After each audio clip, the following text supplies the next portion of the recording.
Svätý nám prináša aj dar.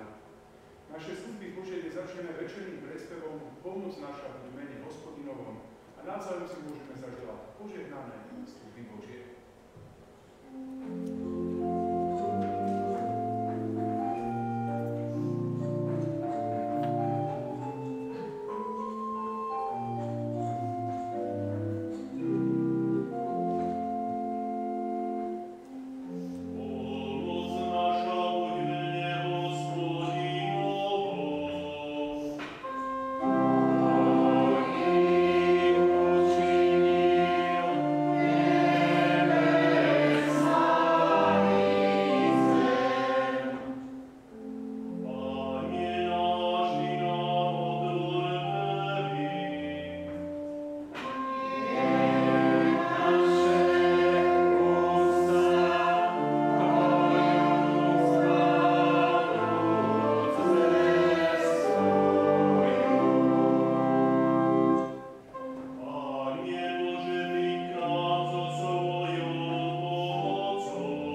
život večný mal každý, kto verí v Neho.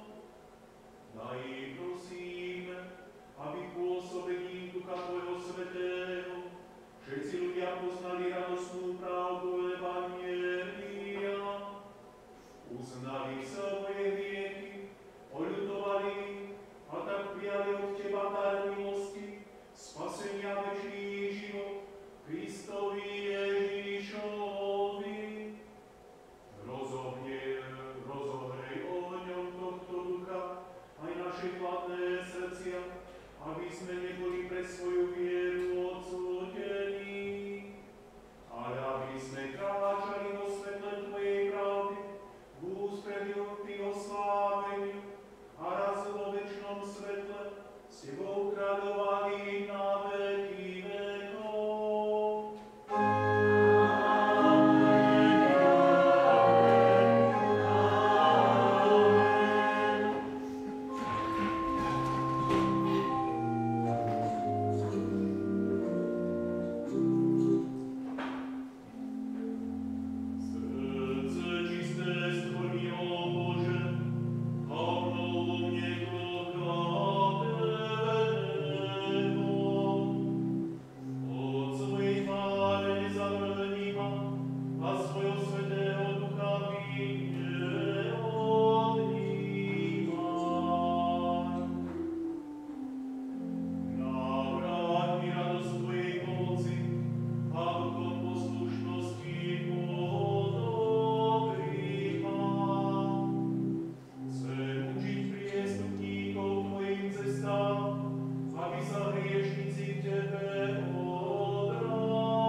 Zašli do Fenície, Cypru a Antiochie. Nikomu však nekázali slovo Božie, len Židom. Ale niektorí z nich boli z Cypru a z Kyrény, a keď prišli do Antiochie, hovorili aj Grékom a zvestovali Pána Ježiša. A ruka Pánova bola s nimi, takže veľmi mnohí uverili a obrátili sa k Pánu. Správa o tomto dostala sa aj do cirkevného zboru v Jeruzaleme. Preto vyslali Barnabáša až do Antiochie. Keď prišiel tam a videl milosť Božiu, zaradoval sa a napomínal všetkých, aby podľa úmyslu srdca zostali verní Pánovi. Bol totiž Barnabáš muž dobrý, plný Ducha Svätého a viery. Potom odišiel Barnabáš do Tarzu vyhľadať Saula. A keď ho našiel, priviedol ho do Antiochie. Celý rok pobudli v tomto cirkevnom zbore a vyučovali značný zástup v Antiochii. Učeníci prvý raz dali si meno kresťania. Amen. Slovo nášho Boha zostáva na veky. Amen.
Modlíme sa.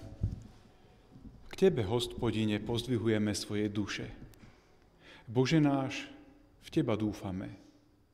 Nech nevídeme na hanbu. Nech naši nepriatelia nejasajú nad nami, lebo nevíde na hanbu nik z tých, čo na Teba očakávajú, Pane. Amen. Milí bratia, milé sestry, povstaňte a vypočujte si slová z knihy proroka Joela z 3. kapitoly, verš 5. A každý, kto vzýva jeho meno, bude zachránený. Lebo na vrchu Sion a v Jeruzaleme bude záchrana, ako zasľúbil Hospodin. A medzi vyslobodenými budú tí, ktorých Hospodin povoláva. Amen. Aké je to vyhrať tombolu? Raz naše mestské oslavy mali vyvrcholiť priateľským futbalovým zápasom. Mesto bolo vtedy celé vyzametané, ulice boli čisté, odpadky odpratané. Futbalový štadión zmodernizovaný a vyčistený. Organizátori priateľského zápasu z MŠK Žilina si dali záležať a oslovili snáď všetkých, aby venovali čo to do tomboly. Výhier bolo tak veľa, že snáď každý si mohol domov aj niečo odniesť. Nuž ani neviem, aké boli hlavné cenové ťaháky. Mňa a môjho kamaráta vtedy oslovil model lode. Chalani úční sa mali naučiť precíznosti pri práci, tak ich majster učil. Do tomboli potom venovali model lode. S kamarátom sme stískali lístky od tomboli v rukách. Čakali sme, či nevylosujú naše číslo. Nevyhrali sme. Ale o loď nemal nikto záujem. Šťastný výherca sa neprihlásil ani po 3. výzve. A preto išli losovať druhého. 2-krát sme zažili ten pocit, keď zatínate dých a dúfate, že tento raz vylosujú vaše číslo. Neuveríte, ale ani druhý výherca sa neprihlásil. Loď až na 3. krát našla svojho majiteľa a nebol to nikto z nás. Neskôr sme sa dozvedeli, že majster, ktorý loď postavil, mal 2 lístky v tombole a 2-krát vyhral svoj vlastný výrobok. Preto on nemal záujem. To, čo jeden považuje za výhru, pre druhého to môže byť komplikácia. Ja som v ten deň nevyhral nič, ale kamarát zrazu počul svoje číslo svojej vstupenky. Natešený vybehol na tribúnu, celý hrdý, chcel si prebrať svoju cenu. Družstevníci venovali vlečku hnoja. A to si viete predstaviť, ten posmech nás, kamarátov, puberťákov. Kamarát celý očervenel a prišiel sklamaný. Čo ja teraz s tým budem robiť? Ale otec ho pochválil. Mali záhradku a takáto pomoc pre rastlinky sa veru zišla. To, čo jeden považuje za výhru, pre druhého to môže byť komplikácia. Čo vy považujete za výhru? Prípadne vyhrali ste niekedy niečo? Niekto povie, že takéto šťastie nikdy nemá. Skúšal to s lotériou, alebo pri vianočných nákupoch vložil svoj pokladničný blok do zlosovania. Ale šťastie v lotérii nikdy nemal. Rovnako sa môže rozčuľovať gambler. Skúša svoje šťastie, ale nič také prevratné sa nedeje. Ak aj šťastiená sa k nemu prikloní na nejakú jednu stranu, dlho mu to nevydrží. To by človek musel mať skutočne veľmi pevnú vôľu, aby vyhral nad systémom v lotérii a vyslovene by musel mať obrovské šťastie. A napadne nám otázka. Nepozeráme sa na veci zo zlej strany? To, čo jeden považuje za výhru, pre druhého to môže byť komplikácia. Keď sme ešte ako mladí veriaci hovorili o duchovných veciach, snažili sme sa za duchovnými darmi. Otvorila sa nám obrovská knižnica všakovakých duchovných darov. Vyslovene sme chceli prinášať svetu špeciálne efekty. Kto by netúžil po dare uzdravovania? Liečiť chorých, v mene Pána Ježiša robiť mocné skutky Božie. To by bolo niečo. To by bola výhra lode v lotérii. To by bolo, že by celý svet padol od údivu na kolená. Takto sme fantazírovali. Aké by to bolo skvelé vyhrať duchovnú tombolu. Časom sme si však uvedomili, že podobné špeciálne efekty sú len vrcholom ľadovca. Vonkoncom tu neboli na vyzdvihnutie človeka, ale Boha a jeho moci. Ak sa aj niekedy niečo udialo, tak preto, aby to malo oveľa hlbší dôvod, význam a hlavne cieľ. Moc Božia vždy vie pomáhať. Nie je tu na vyzdvihnutie človeka, ale na pozdvihnutie človeka. Nie je až tak dôležitý nositeľ, ako ten, pre koho je pomoc adresovaná. Ak Boh koná, tak je to presné, adresné. Ak sa uskutoční jeho dielo rukami človeka, je to skvelá milosť. Len z nás, nedokonalých ľudí, Boh dokázal urobiť skvelý nástroj. Nám, ľuďom, sa podarilo niesť Božiu vôľu a svet sa stalo niečo krajším. Stal som sa súčasťou Božieho plánu. Konečne som sa nepostavil proti nemu, ale idem v súzvuku s Božou vôľou. Tomu povieme, že sme vyhrali tombolu. Na tom to má nám záležať. A keď vám poviem, že sme všetci bez rozdielu vyhrali hlavnú cenu, sme mládežníci, ktorí držia vo svojich rukách upotený lístok. A veľmi si želajú, aby vyhrali vytúženú cenu. Cenu, ktorá bude nie na obťaž ako vlečka, ale bude to vytúžený život. Máme zatajený dých. Pomaličky sa vlečú sekundy, vidíme, ako ruka žrebujúceho ide priamo až na dno tombolového osudia a vyťahuje číslo. Hlásateľ hlási, že hlavnou cenou, a to život, plnohodnotný život človeka, nie otroka, patrí vám. A vy si uvedomujete, vnímate, že ruka, ktorá vám podáva život hodný Božieho dieťaťa, je ruka Božia. Je však poznačená. Je zjazvená klincom a kladivom. Vidíte Kristovú tvár, rany od trňov, ale vidíte aj prijatie. Božie prijatie vás. Ste prijatí Bohom. Vyhrávate hlavnú cenu. Život, nie živorenie, ale život. Tu jednoznačne platí, že s touto výhrou je každý spokojný. A to je úspech. To, čo jeden považuje za výhru, pre druhého môže byť komplikácia. Ale to v tomto prípade neplatí. Boh nám daruje život, ktorý sme stratili a veľmi draho ho vyplatil. Tak poďakujme, lebo stále platí a každý, kto vzýva jeho meno, bude zachránený, lebo na vrchu Sion a v Jeruzaleme bude záchrana, ako zasľúbil Hospodin. A medzi vyslobodenými budú tí, ktorých Hospodin povoláva. On povoláva náš lotériový lístok. Amen. Pomodlíme sa. Pane Ježiši, ďakujeme Ti, že Ty sám si vybojoval ten lístok z toho veľkého osudia. Aby sme v tombole konečne mali nie šťastie, ale život, ktorý je hodný človeka. Ty sám si bol ochotný vybojovať ten najťažší boj, aby sme my mohli zvíťaziť a neživoriť. Tak dovoľ, aby sme boli vďační. A nech Tvoj duch nás aj ďalej naplňa, povoláva nás naším menom.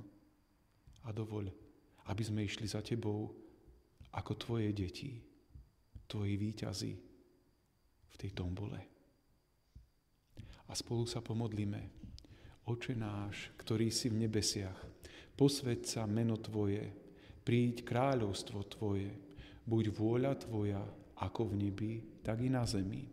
Chlieb náš každodenný daj nám dnes a odpusť nám viny naše, ako aj my odpúšťame viníkom svojim.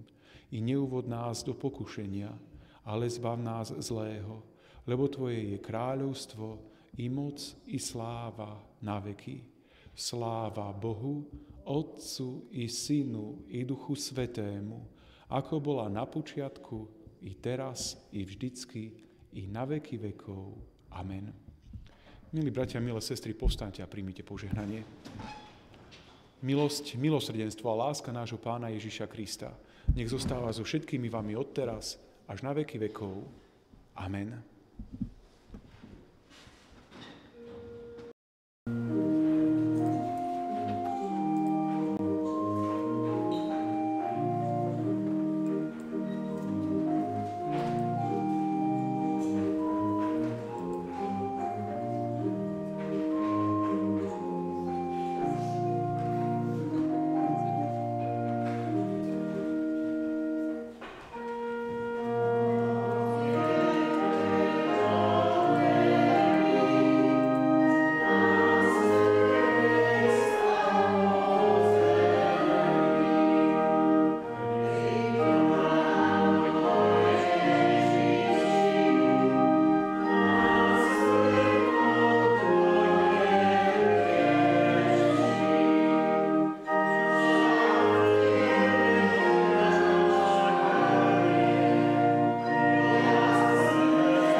nech zaplesá náš jazyk pre Tvoju spravodlivosť a naše duše nech zvestujú chválu od teraz až na veky.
Naše služby Božie skončili, preto podajme si ruky, rozíďme sa v pokoji a s radostným srdcom